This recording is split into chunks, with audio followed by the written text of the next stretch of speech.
Welcome to Built for This. I'm your host, Brian Briscoe. My podcast features captivating conversations with intriguing people who have found purpose in their lives through their career, family, or life experiences, and just why they were built for this. Through the stories that you will hear, I trust that you will be inspired and encouraged to find just what you were built for. So let's get started. And welcome again to the studio for another session of the podcast. And this is a real treat for me here today, taking me back to my radio broadcast days. And you're going to know him as the longtime voice of the NBA San Antonio Spurs. He was at the Texas Longhorns and on a number of other stops. But my good friend Bill Schoening is on with us today. And Bill, thanks very much for jumping on the podcast. Great to be with you, Brian. You know, I've been following you doing this thing, and some of my friends have been on, so I've been jealous. You had Brad Sham on, you had Craig Way on. Well, when am I going to get on? I know. No particular order of importance or friendship involved in that list there. It's mostly availability. There you go. Hey, thanks for doing this. You know, you still, everybody knows you, or a lot of people know you that, you know, for more than 2 decades, 24 seasons with the San Antonio Spurs as the play-by-play. We're going to talk a lot about that, but you got a lot of other things going on as well. But why don't we just start right there? And, you know, for the first time in a long time, you're not saddled up to do 82 games with the Spurs post the playoffs. What's that been like for you? It's been very strange. I got to be honest with you. You know, I thought I would miss it a little bit, and I am going through a little bit of withdrawal, but I'm trying to stay busy with other things, Brian. I'm doing some games, some college games. Yeah. I write music a lot. I travel quite a bit. So I'm not going through the basketball withdrawals that I thought I would have because I've got some other things kind of fill that gap. Maybe as I go on and see the Spurs having such a good year right now, they're 21-7 as we record this. Yeah. And after the last 6 years, they didn't even make the playoffs. So what a year for you to be on not doing them. Exactly. You know, and I told the story on Facebook a few weeks ago. The team is off to such a great start. It reminded me of 2002, my first year without doing Longhorn baseball. I had taken the Spurs job the previous fall, and Craig Way and Keith Moreland described the national championship season as the Longhorns won the College World Series. My first year off the microphone. So Kirk Bowles, longtime columnist at the Austin American Statesman, says we found out what the problem was. It was the announcer. It was the play-by-play guy, you know. And that would have been true, Brian, except the next year the Spurs won it. So I didn't have to wait too long to win a championship with the Spurs. Yeah. Well, we'll go back to the Longhorn days, and even before that. I mean, Sam Houston State. You way back to La Mesa, Texas, and all those kind of things. But what about your time with the Spurs? I mean, one of the elite organizations in the NBA, and what was that like being around, you know, guys like, you know, Tony Parker and Tim Duncan and Manu Ginobili and Pops as the coach? I mean, what an experience for you, I would think. It really was. I learned so much, not only about basketball and about the way the NBA works, but also about relationships. That's one of the things Pop is very, very serious about, very intentional about, is maintaining his relationships through the years. I think that's one of the reasons why he stayed on as coach for so long. A lot of people thought he would retire as soon as Tim Duncan retired, but he held on for a little while longer. And I think it was because he had so many relationships with coaches that were in part of his coaching tree that had gotten head coaching jobs around the NBA. It was a magical time. They had won 4 championships during my time there. They were contending just about every year. The last 6 years, they didn't make the playoffs. They went through a rebuild. Now they're, of course, they got Victor Wembanyama and Steph Castle and Dylan Harper. They got some really good young players. I think they're going to make some noise this year. But it was a magical time. I got to call every game of the Big Three when they were together, including the entire career of Manu Ginobili, which is real special to me because he's been my favorite player for a long, long time and a great guy as well. So I think the international flavor that the Spurs brought to the NBA is something I really appreciated. We had players from all over the globe, and they really brought everything together, this great attitude, and they played together very well. And it was a fun time for sure. I want to talk a little bit more about what you mentioned about Greg Popovich, the head coach, the longtime coach of the Spurs. You mentioned relationships. And Bill, I know through your career in radio and starting out early on, and then certainly with the Spurs, how important has that been for you in building those kind of relationships and fostering them to become the person that you are and the broadcaster that you became to be?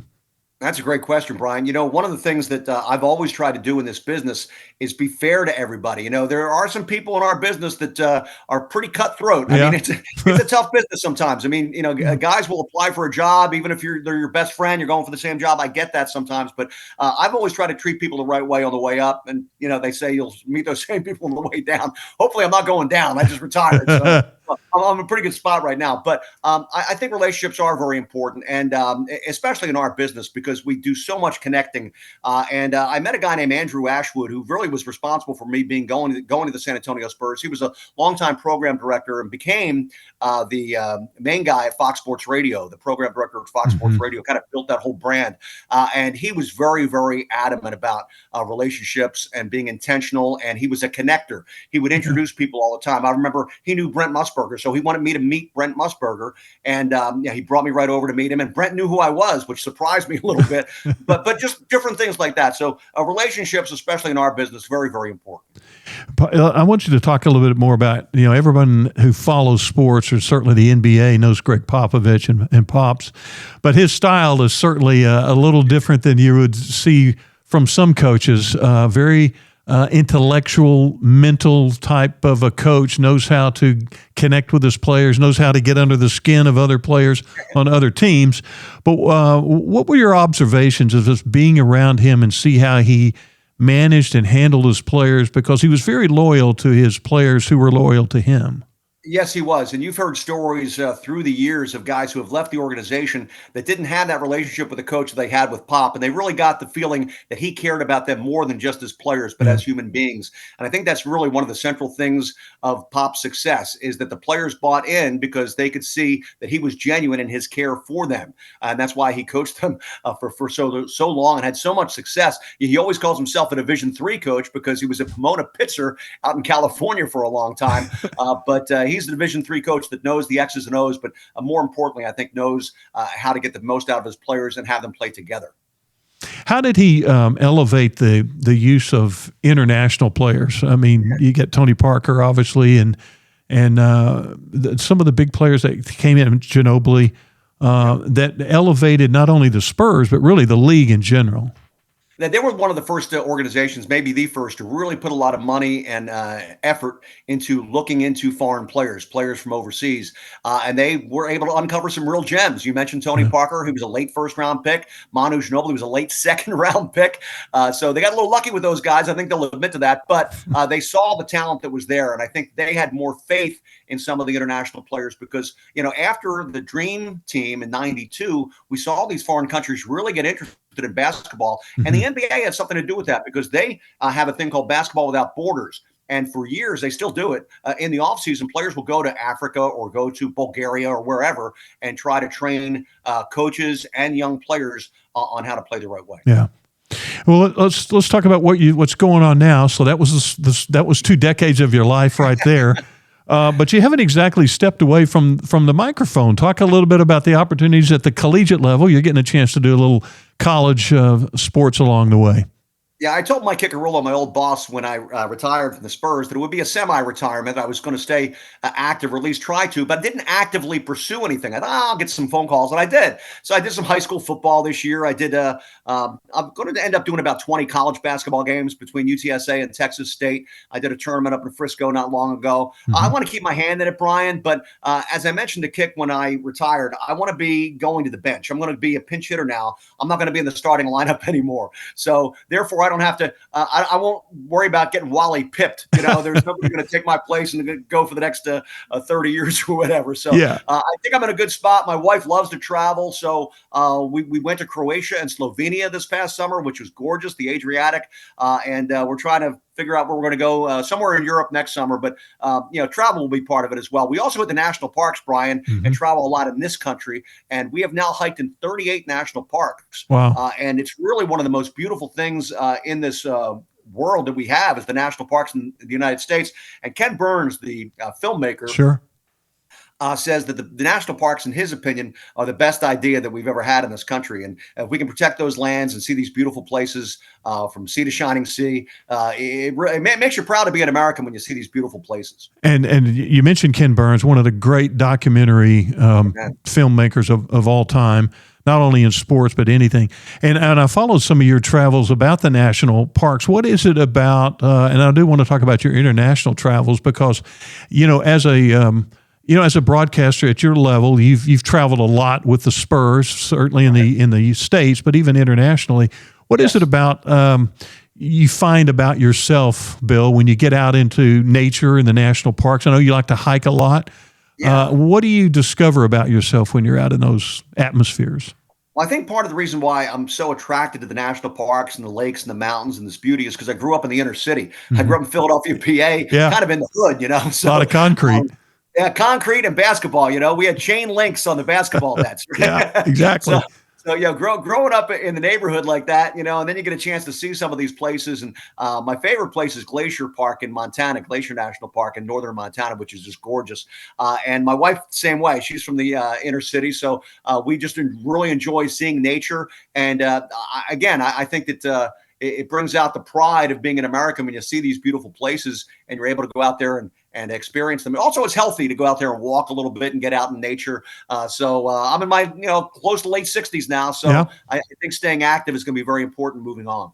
You're staying active. I'm going to go back really quick to a Spurs reflection, but I know some of the other announcers, Chuck Cooperstein, who's with the Dallas Mavericks, and some others who, the NBA schedule, as you well know, is very hectic. From the outside, it probably to other people looks very glamorous. You get to go all these arenas, you stay at great hotels, and you're doing this and that. But it's a grind, I know, because of the schedule. How did you, take care of yourself, or how did you regiment yourself to make sure that that the grind of it didn't, wear you down physically, mentally, emotionally, all those kind of things? Yeah, late in my tenure, I started really taking advantage of these nice hotels we stay at and go to the hot tub or the whirlpool or the sauna and lose a couple of pounds and try to get in much better shape.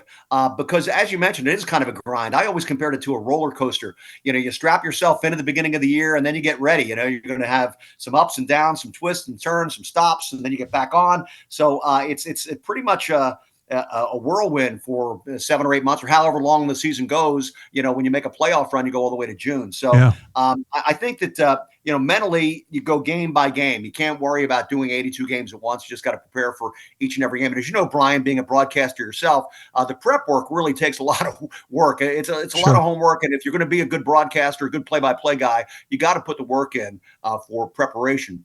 Most of the prep comes from preparing for the other team because your team. It's getting ready for the Dallas Mavericks and Cooper Flagg or whoever happens to be the big player on the Mavs at that time or whoever the opponent is. Yeah. Okay, so let's go back down memory lane. You're a guy that comes from Philadelphia.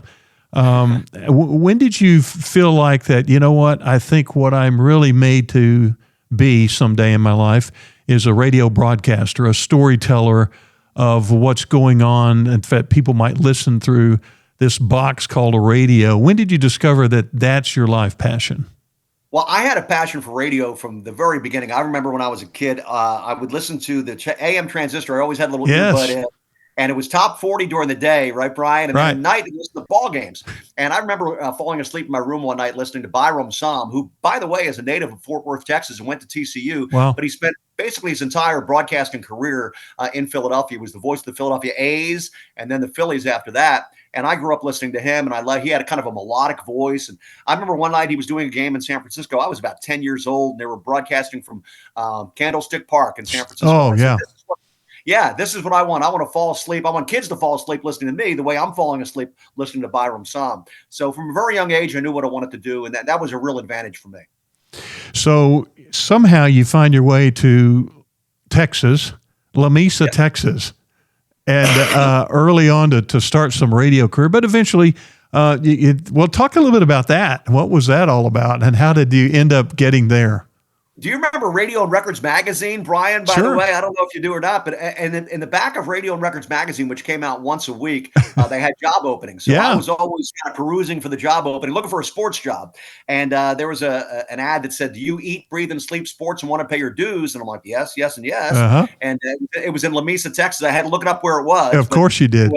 I got the job there. And the great thing about that, I was still very, very young, but that station did everything: football, basketball, baseball, little dribblers, Babe Ruth. So I Wow. got to do a bunch of play-by-play, and I got better and better because I had so much experience there. And by the time I was 24 years old, I was good enough to start applying for college jobs. And I got the job at Sam Houston State when I was 24 years of age and moved over to Huntsville.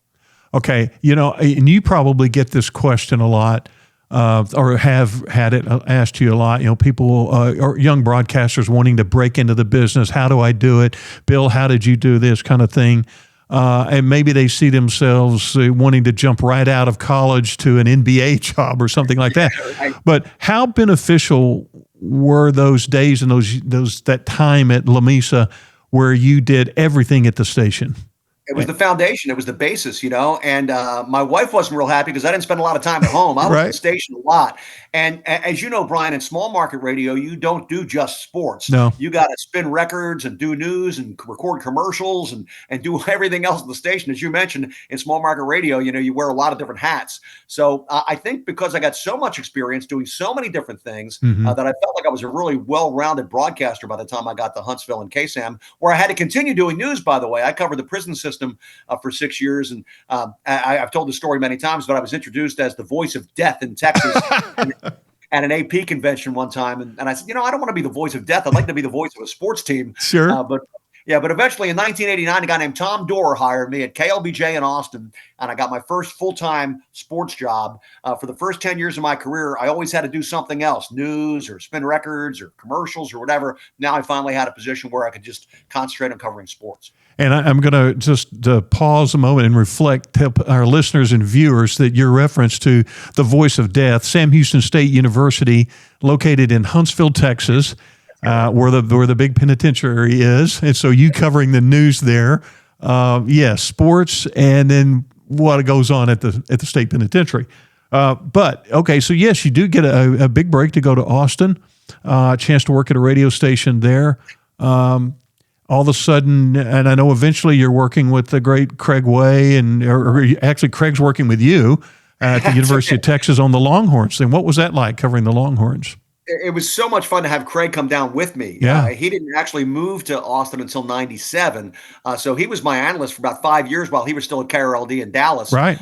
But Craig and I had a great relationship because he at heart is a play-by-play guy. And even though he was kind of thrust into this color analyst role, he was a very good analyst, and especially on football. He was just very, very good. And he understood the roles of the play-by-play guy and the color analyst. So I was there for 12 years with the University of Texas. I thought I was going to stay. I didn't have any plans to go anywhere. Yeah. And then out of the blue, the San Antonio Spurs called and kind of made me an offer I couldn't refuse in 2001.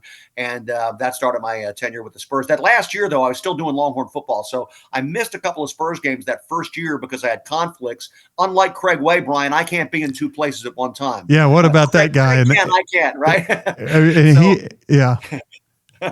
So anyway, I think we did the Holiday Bowl in San Diego. And then after that, Craig took over, of course, as the voice of the Longhorns, and I just did the Spurs full-time after that. Well, you mentioned that you could probably have stayed in Austin, and because you'd been there, a dozen years already, one of the top elite college athletic programs in the country. Was it a difficult decision? Although you said they made you an offer, it was hard to refuse, but you were well entrenched in something that you knew, familiar with, top programs.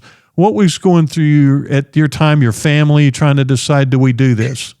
Yeah, it was kind of a tough time because everybody thought it was an easy decision, and it wasn't, because giving up the Longhorns was tough because I was doing football, I was doing baseball. I knew I'd be missing those two sports because I was going to go to the Spurs full time. But at the same time, I really looked forward to having the summer off. When I was working at KLBJ and then at KVED in Austin, I had, I think, 2 weeks vacation because I had a full-time talk show. And when the Spurs offered me this deal, they said, you got the whole summer off and no talk show. And you're just going to concentrate on play-by-play, which is what I always wanted to do anyway. So that made the decision a little bit easier. And I was very happy that Craig took my place. And of course, Craig is still there, killing it, doing great. So it worked out best for both of us, really.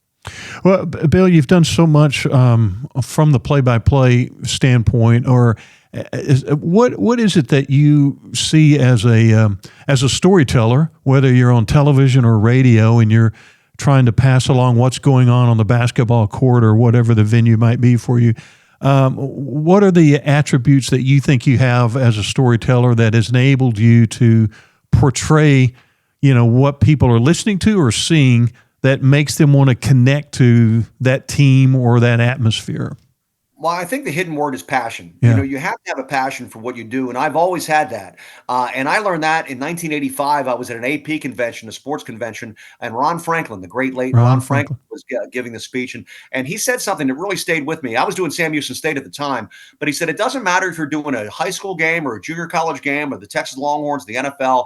If you're a play-by-play guy, you have to put the work in and make sure that the listeners know that you're into the game, that you care about the game, that you're prepared for the game, that this is the most important game you're going to call. Don't worry about next week's game somewhere else. Worry about this particular game. And I've always tried to do that. So if that came across that I cared about the game, that I was into it, I knew how many timeouts were left, Yeah. all of those different types of things. I knew that the fans could relate to my call because they knew that I was into it and I was passionate about it. And passion is a very, very important word. When I talk to college students these days about, being successful in the business, that's one of the first words I use, because if you don't have the passion for it, if you're just going through the motions, eventually that's going to show up. Yeah. Let's talk. Speaking of passion, let's kind of expand on that just a little bit. What about your passion in being able to see your son following in your footsteps and becoming a broadcaster, working with him some, but just to seeing him develop as a father, looking at that and seeing him wanting to do what you do? Yeah, I'm proud of both of them. I have an older son Yeah. that's not in the communications business. He's in the meteorology business. Correct. I He remember. works for the National Weather Service. And I'm proud of him too, because he's done a lot of great stuff up in Salt Lake City with the National Weather Service. My younger son, Carl, he decided that he wanted to follow my footsteps, and he's been very, very good. It's not easy, and Yeah. he understood, even with a name like mine, I've got a little bit of a reputation, but it's not easy. You have to be able to do it. You can't rely on your name. So, and we've seen other broadcasters. Ted Emmerich, Roger's son, has done Sure. very, very well. So it's great to see young people following their dad's footsteps. But Carl understood from the very beginning that it wasn't going to be easy. So he has done a lot of different things that I didn't get a chance to do. He's done volleyball. He's done soccer. He's done a lot of different live streams where he works behind the scenes. He knows how to set up a live stream, a camera, a 3-camera shoot. He's produced broadcasts like that. So he's exceeded me as far as the technical knowledge is concerned, for sure. And now he's doing the pregame, halftime, and postgame for the Spurs on their radio network, and still doing some Austin Spurs games. And Incarnate Word is a small Catholic university in San Antonio. He's been doing their football for about 4 or 5 years. So he stays busy. He's grinding right now, and that's what it takes. Yeah. All right. Another passion of yours, music.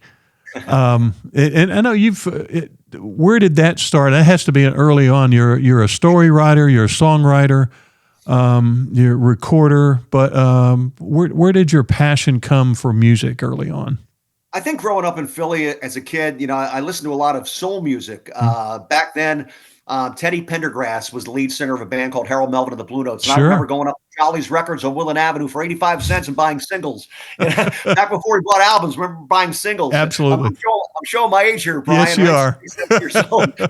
But I had a passion for music from the very beginning. I didn't start playing music and writing music and coming up with melodies in my head and strumming a guitar until I moved to Austin.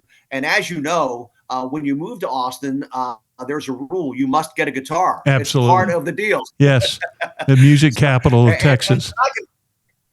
Exactly, it is. And to be very honest, I can play a little bit, but my musical knowledge, I guess, is through lyrics and melodies. So I can write melodies without necessarily writing it on the guitar. I can write melodies in my head. And that's where, as I mentioned earlier, this producer, I've got Nick Whitworth.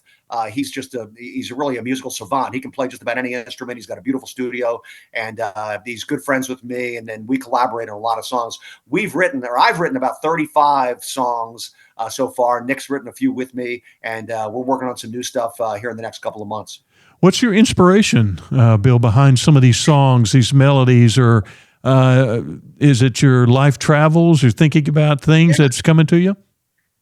Well, it's A lot of experience. Yeah. I wrote a book a couple of years ago called Story, Sports, and Songs. Yeah, I want to And the talk only about that. reason the only reason I wrote the book is because COVID happened and we had no games to call. So they basically said no games, and I had nothing, literally nothing to do. And I talked about writing a book after my career, and I was still a couple of years away from the end of the career, but I decided to sit down, and it took me about 8 months. Mhm. But one of the things that I wrote in the book were I included like lyrics from 12 of the songs because songs are important. Music is important to me. It's especially important now because I don't have as much sports to do. So I've been finding myself going out to Antone's and the Saxon Pub and the Continental Club, all these various clubs here that we have in Austin to go listen to live music and get inspired by other musicians. What is that inspiration that you get? What would you like to, have your message through the songs that you might still write? Every song is different, you know. Yeah. I sing at church, so I've written some Christian songs. I also have written a lot of songs about my family. I wrote a song about my mother who died when I was very young, but she was very, very supportive. It's called "In Peggy's Eyes" because she was an Irish lady. But my dad, I wrote a song about him. My uncle. My father's brother got killed in World War II, and I went to visit his grave in France, and that inspired a song. So I get inspiration from all kinds of different little things. You know, we went to Istanbul, Turkey, with the Spurs in 2014, and you can imagine Brian trying to. Announce some of those names and pronounce all those names. So Sure. you got Serbians, Croatians, Greeks. So I wrote a song called "Ballers from Istanbul," which, to my knowledge, is the only reggae song ever written about a Turkish basketball team. I would think So, so. yeah, I don't know how many have been written. So that's going to be on my tombstone. Here lies the only guy who's ever written a reggae song about a Turkish basketball team.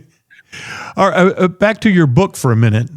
Stories, sports, and songs.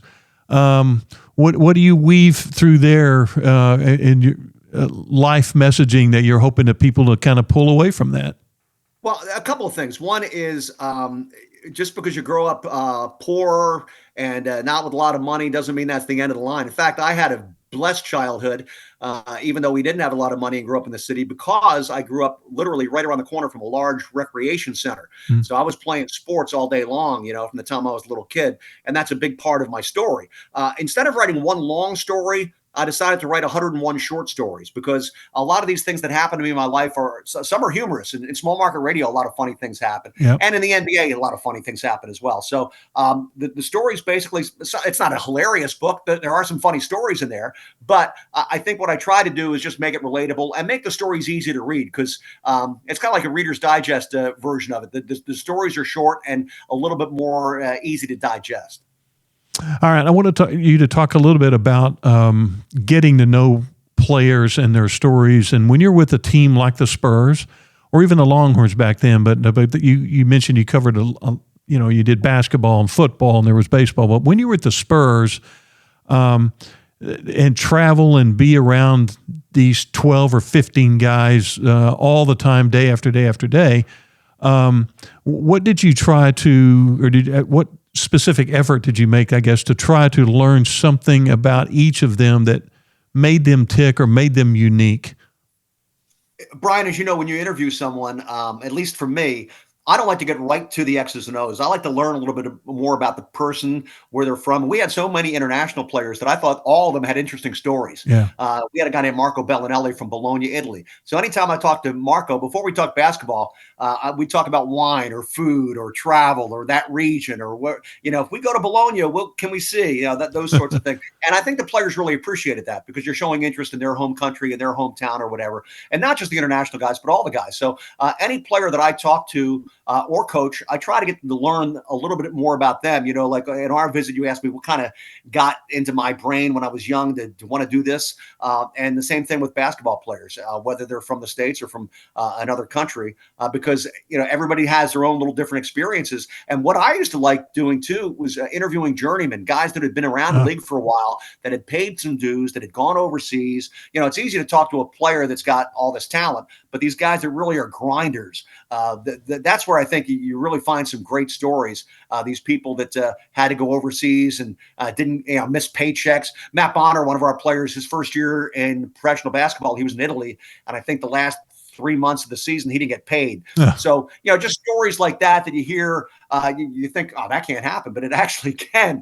So that's why I like to read too. Now in retirement, I've been reading a lot more and reading a lot of sports books, as a matter of fact. Yeah, and I like what the trail you were going down about the journeyman players. Brad Sham, the voice of the Dallas Cowboys, told me that one thing that he used to really like doing and still does is to go and interview the offensive lineman or the backup offensive lineman, because nobody interviews them, but they have great stories to tell about technique or the guy across the line of scrimmage. And so in your years of covering, you had the big three and everybody could interview them anytime they wanted to. But what was it like interviewing the last guy on the bench or during training camp, players that probably aren't going to make the roster but have a pretty interesting story? Yeah, that's the thing. You want to get into the stories, right? It's not all about being a star player, the dues they paid, the players they played with. And you mentioned offensive linemen. Those are the guys that I used to love to talk to when I was doing the Longhorns, because generally they're very, very intelligent offensive linemen. They know the game plan very well. And because not a lot of people talk to them, they appreciate the fact that you got a microphone in their face. Yeah. And some of my favorite players during my years with the University of Texas were the offensive linemen, because they would give you very good information. And at the same time, they appreciated the fact that you were visiting with them. That's exactly right. What elements are, I guess, your foundational strengths that you had growing up that you were able to apply once you started getting a professional opportunity to broadcast games, but the kind of the underpinnings growing up that you knew that you would hold on to, that to be able to be a storyteller or make it through difficult times, I guess, even when you became a professional broadcaster?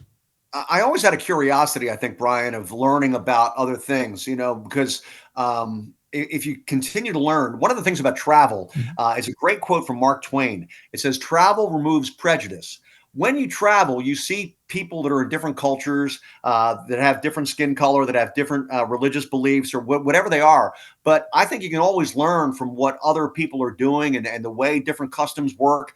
I enjoy that. So I think that as a foundational aspect of it, just being curious about things helps you as a broadcaster and as a play-by-play guy, because those interviews that you do before the game, you might be able to drop something in the middle of the game. Oh, Hito Turkoglu is from Turkey, and he was telling me before the game that he's got some relatives here, whatever. But if you get a chance to visit with people and get their insights, it makes the broadcast go smoother, I think. And okay, and you mentioned early on in the episode that you and your family, you and your wife, like to really travel a lot now, and you have done a lot of travel. Certainly, when you with the Spurs, whether it was in the continental U.S. or internationally. And then you just mentioned kind of the allure of it, how it helps you get a bigger perspective of what the world's about. What are some of your favorite places that you have gone and the takeaways about, wow, that culture or that location or that cuisine is something that's going to stay with me for a long time? Yeah, I mentioned earlier we went to the Adriatic this past summer and saw Slovenia, Montenegro, and Croatia. And those countries used to be part of Yugoslavia. Right. And of course, Yugoslavia was behind the Iron Curtain for a long time and controlled by the communists. So there wasn't a lot of tourism there, but now it's opened up. So that area really impressed me. As far as travel with the Spurs, we went to Berlin. I mentioned Istanbul earlier, went to Paris a couple of times, Lyon, France, because of the French connection with Tony Parker. Of course, we ended up going to France a lot. But it was...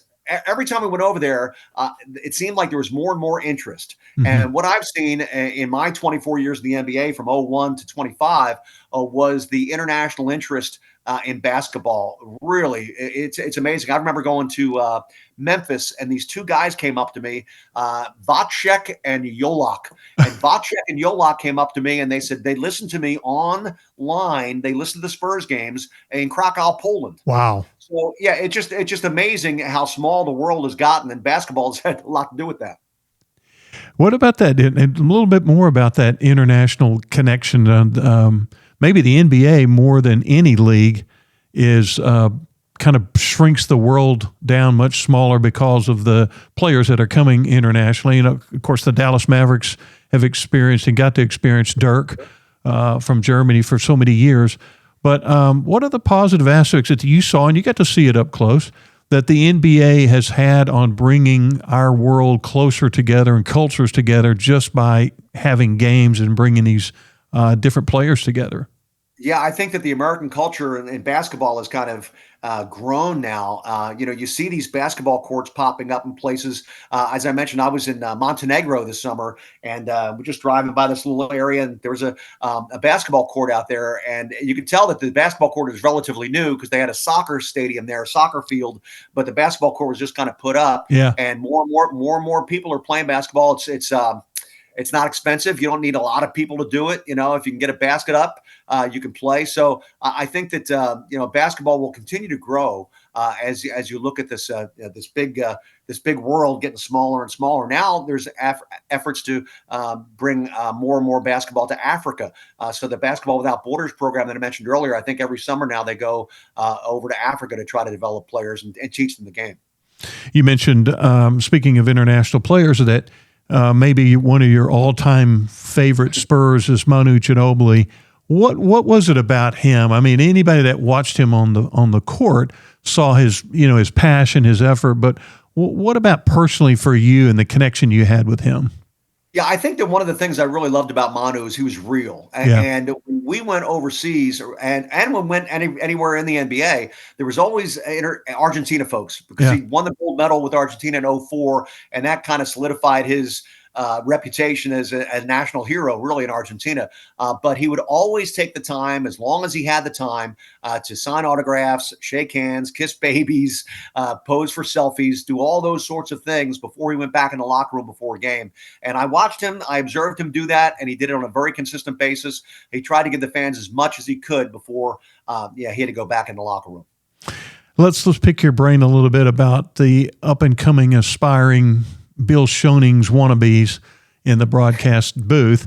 What would you pass along to someone who's trying to sit in the chairs that you have sat in, and as far as their preparation or their outlook on life, their outlook on their road ahead as far as getting ready to try to pursue something that you've done now? Yeah, there are no shortcuts, right? You got to put the work in, and preparation work is the key because I think that you'll have a lot more confidence when you go into a ball game when you put the prep work in. Those that there are a few times in my career where I didn't have enough prep work or I didn't put enough prep work in. Maybe it was a back-to-back, and I could find myself, even though the listeners might not have known, I knew deep down that maybe I could have spent another 10 minutes on these notes or whatever. Yeah. But the thing that I remember most about all of this is that everybody kind of comes together. And I really enjoyed my colleagues, Brian, to be honest with you. I miss probably the guys that do the games for the other teams as much as I miss the games themselves, because we would always share notes. We would always maybe do pregame interviews with each other, help each other out. And I just miss those relationships, to be honest with you. I was going to ask you about the brotherhood of broadcasters, and it's pretty deep. I mean, I haven't necessarily worked in the broadcast industry for a number of years, but still very close to people I worked with at KRLD in Dallas, and that's been way back. Certainly you when we first met. But what's that a close-knit fabric like that you saw early on? I guess Sam Houston and even at the University of Texas. But when you look back over decades, those friendships, those connections, what do those mean to you now? An awful lot. Chuck Cooperstein, you mentioned him earlier. Of course, Chuck and I are good friends. And you go back with people to when they had previous jobs. I think Chuck was doing TCU when I was doing Sam Houston State. Yeah. And we met in the mid-'80s. Before Craig Way and I worked together, he was doing some North Texas broadcasts with probably you and Bill Mercer. Exactly. You might have been the sports information director back then, if I recall correctly. Yeah. And I remember, Brian, doing a game at Fouts Field in 1988 between North Texas and Sam Houston. So wow. I don't have the memory that Craig does. Craig remembers everything. Oh, he does. I remember bits and pieces of things, but I do remember those years. And everything you do early in your career helps set up what happens later in your career. It's all a foundation. It's all a base. If you get that work in, it's going to make it much better as you go down the line. As a father, as a husband, this industry can be very difficult over the number of years. How did you navigate that? Because you have two great sons and a wife to say you go from the early La Mesa, Texas days to the San Antonio Spurs days to where you are now. But how did you view that and the priority of your family while trying to navigate a career? It was very difficult because, as you know, you're gone a lot. Yeah. So I had to really rely on my wife, Jerry. She's done a great job with the two boys, and then spend as much time with them when I have time with them. I never was able to coach a baseball team. That was one of my regrets. I didn't have enough time to coach my son's baseball team, and I would have loved to have done that. So, but as you know, Brian, and I tell young broadcasters this all the time: if you're going to do this and do it right, you're going to miss birthdays, you're going to miss holidays, you're going to miss bar mitzvahs, whatever you got going on. And the thing is, you got to remember that when you get back, then you make up that time, or try to, because you're gone on the road a lot. Brent Musburger told me a funny story one time that he was getting ready for his 40th wedding anniversary, and it was the next day. And he says, I'm gonna fly home to Montana, and I'm gonna give my wife a card, and it's our 40th anniversary. I'm gonna give her a card that says happy 20th anniversary. And she'll say, Brent, we've been married 40 years, not 20. And I'll say, yeah, but I've been gone half the time. Okay. He makes up for it. When you look at what's next ahead for you, is there anything next ahead for you? Or do you just kind of like say, well, I've done that, and I'm enjoying part-time broadcasting a little bit, do a few gigs in the studio with the music, and is that where you are? Pretty much, yeah, Brian. We haven't solidified any travel plans for next year. Maybe Scotland, maybe Italy. I don't know.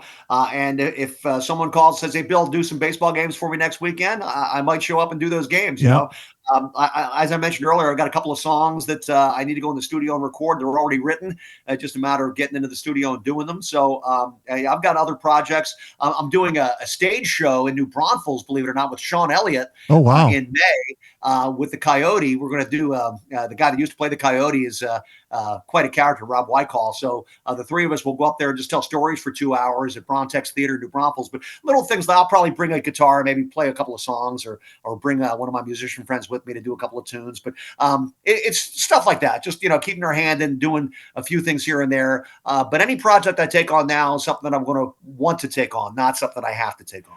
When you do your music things, I know you said you're mostly a studio musician, not necessarily that much of a live one. How do you decide when you have a melody, when you have something that, okay, I think this is a song?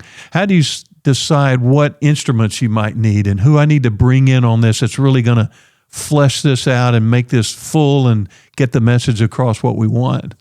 Yeah, when I first write a song, sometimes I'll write the melody first, and then I'll write the lyrics. Sometimes I'll write a poem and then put melody to it. Yeah. And then the first call I make is usually to Nick Whitworth, who's my producer, and I can even send it a cappella. I'll just maybe sing it to Nick, and Nick will say, "Okay, I got a piano here, and let's put a bass here." And so he basically produces and arranges the songs.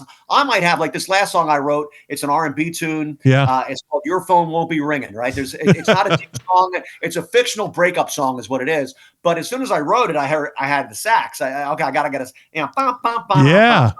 I heard the sax right away. So I call a sax player friend of mine, Steve Vague, who's in a band called Extreme Heat. And I said, Steve, I got the song, So he came up and recorded it for me. He nailed it, by the way. Mm-hmm. And so we have fun. I really enjoy working with other musicians who might be better musicians than me, but I'm just writing these songs and just having fun with them.